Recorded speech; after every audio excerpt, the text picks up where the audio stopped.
Hello Facebook, hello YouTube. What is up everybody? This is Ruben and I'm back with another Ruben Report.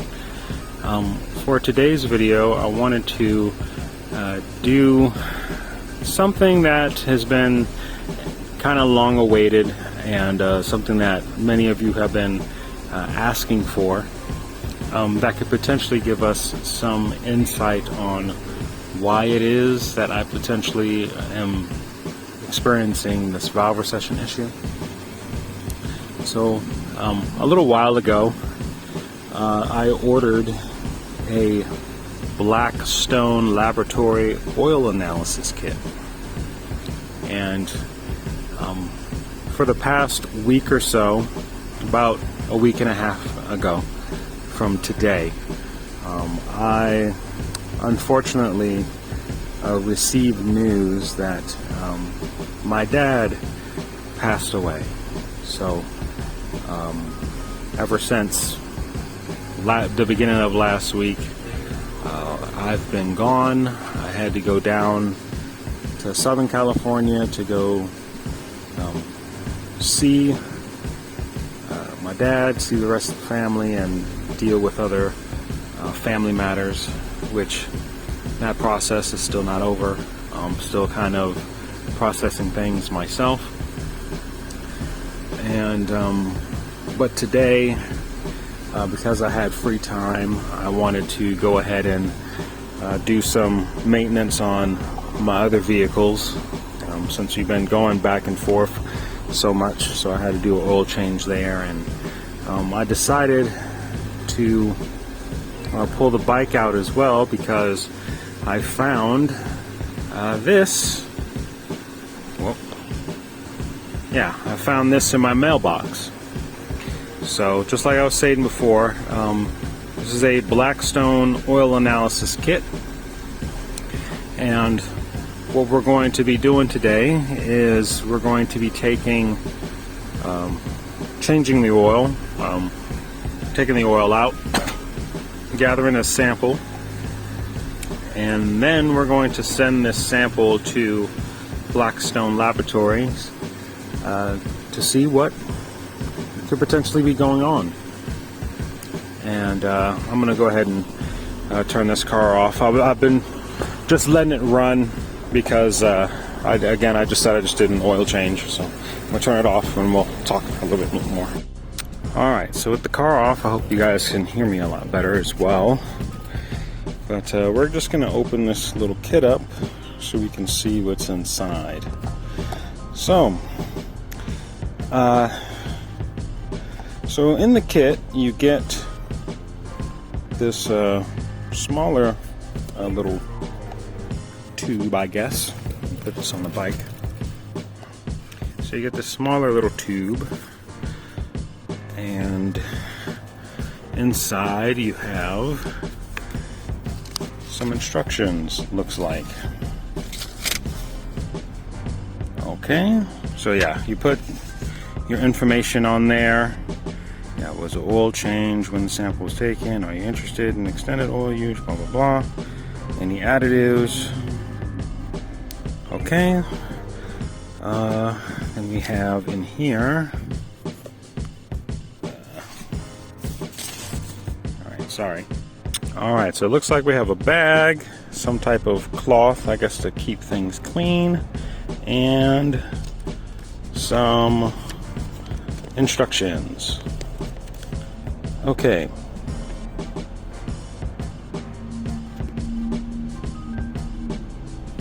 Alright. Hold on. Don't drink the oil. Okay. Alright guys, so I'm gonna go ahead and get the stuff that I need to drain the oil. We're going to collect the sample. I'm assuming we put the sample in this guy. Alright. But let me see here. Let me go through the instructions just to make sure.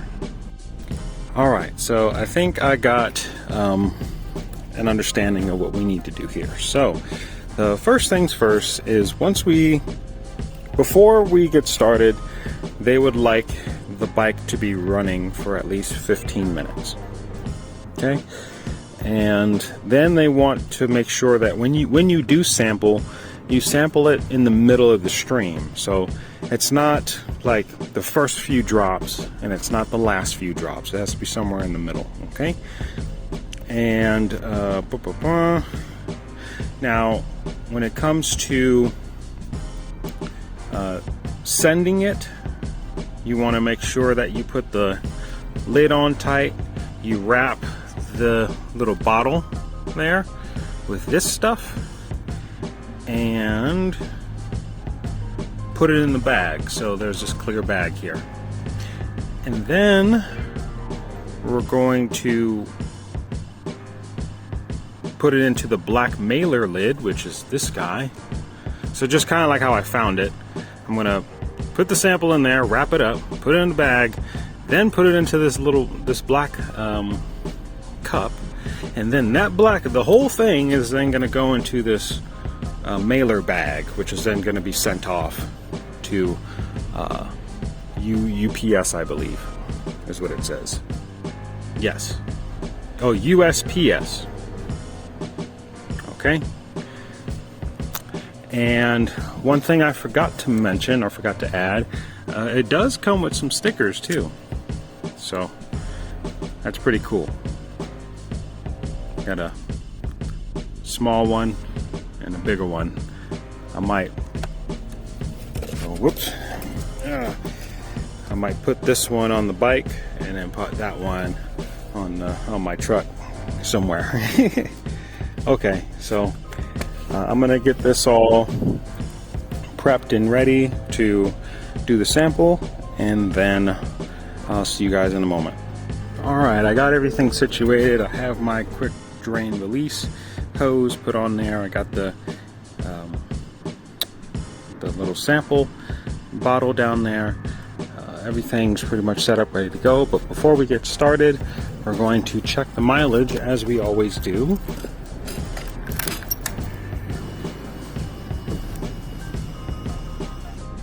And that is 5,915.4 miles. So that I have not been riding the bike, obviously, due to the circumstances that I was explaining earlier. Pretty much last week, and I was completely preoccupied with going down to visit family because of my dad passing away. So I was preoccupied with a lot of other things, and obviously I wasn't able to ride the bike. So my last video, which actually I released my 6,000 mile review video, that is up on my YouTube channel. That video has not been posted within the Facebook groups yet, because I was also still working on writing up my review, which it's quite lengthy. I wanted to make sure it's very detailed, because I understand not everybody watches YouTube. Some folks actually like reading, and so that's why that has been delayed, because again, I was preoccupied with other things. So that write-up is still in the works. I cannot tell you exactly when it may be released, but it will be released at some point on the Facebook group. But there was also a certain thing that I was explaining at the end of my 6,000 mile review video, because we've come to the conclusion that valve recession for this motorcycle, if ridden basically like a commuter bike, and again, if you watch that video, you'll understand what my definition of a commuter bike is, and that definition is 1,000 miles a month or more. So you're putting 12,000 miles a year on this bike, basically using it as a main method of transportation, just like I've been using my bike. You use this bike as a main method of transportation, 12,000 miles a year, just like you would with any of these other cars or other vehicles that you would. You'll potentially run into this issue.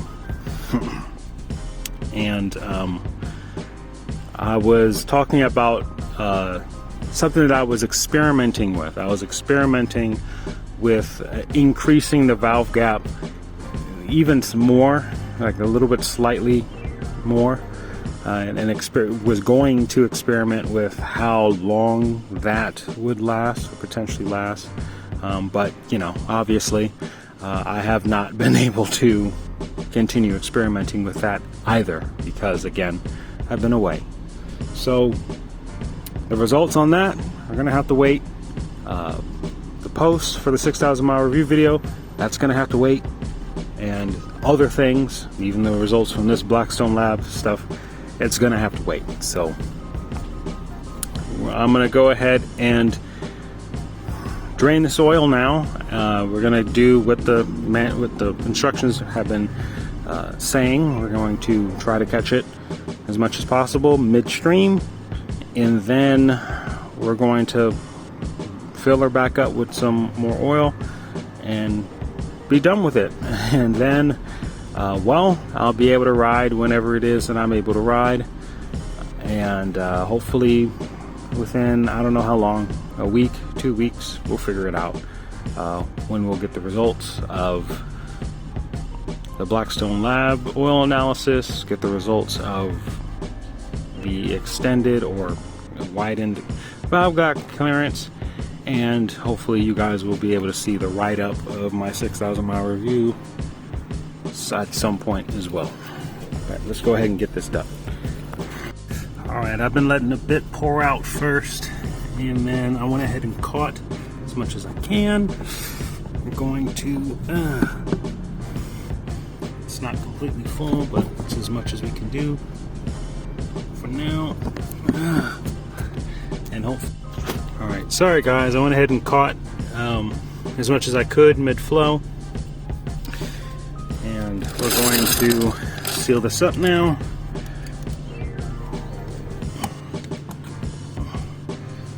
All right.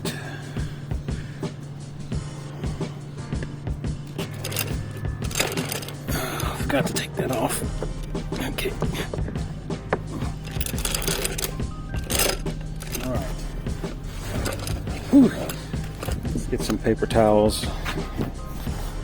Yeah, as you guys can see, the oil looks still pretty fresh. I mean, again, there's only around 900 miles on this oil, so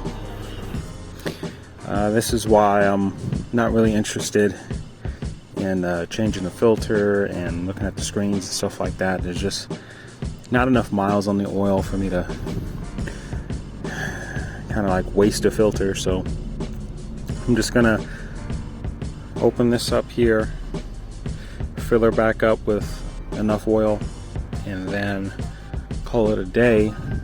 We'll get the sample all packed up, and we will mail it off to where it needs to be mailed to. So let me get this all finished up, and then we'll be on our way. Okay, so our oil analysis is ready to be inserted in here, and I have to fill out one of these cards here with my info. So we'll do that, and then we'll have everything put together and ready to get shipped off. Alright, I filled out this card, not completely. I just wanted you guys to see the comment I put on here, so that way Blackstone Labs also has an understanding of what's been going on. So this motorcycle has been experiencing valve recession issues. The bike has almost 6,000 miles on it and had its head replaced over 3,000 miles ago. Hopefully this analysis will give me some answers. I personally, I know that when I took the bike to get fixed in the first place, this was, you can go back onto my channel and see the engine teardown video. Okay, I know it's very, very long, but if you actually fast forward or get to the bits where they are actually taking the engine apart and putting things back together, a lot of the components like the cams and the certain bearings and the chain, balancer chain, all this kind of stuff. I mean, they reused them. So they didn't, at that point in time, obviously, those components didn't cause the valve recession the first time. And I'm just assuming that with the second time around, or with this, you know, valve recession that I'm experiencing now on this new head, it's not really caused by those components either. That's just my assumption, but I could be wrong. Maybe they can find some type of metal shavings from certain components. I don't know. I really don't know. I don't necessarily think, personally, I don't really think oil type has much to do with it either, personally. If you guys are interested in what kind of oil I've actually been using, you can take a look at any and all of my oil change videos. Everything about this motorcycle has been documented, so you can take a look back. If I was using conventional oil, it was the Valvoline stuff that you can buy at Walmart, and if it was synthetic oil, it was also either Valvoline or the Walmart synthetic oil, you know, the cheap stuff. And then lastly, the break-in engine oil that was used for the new engine was actually Maxima conventional oil.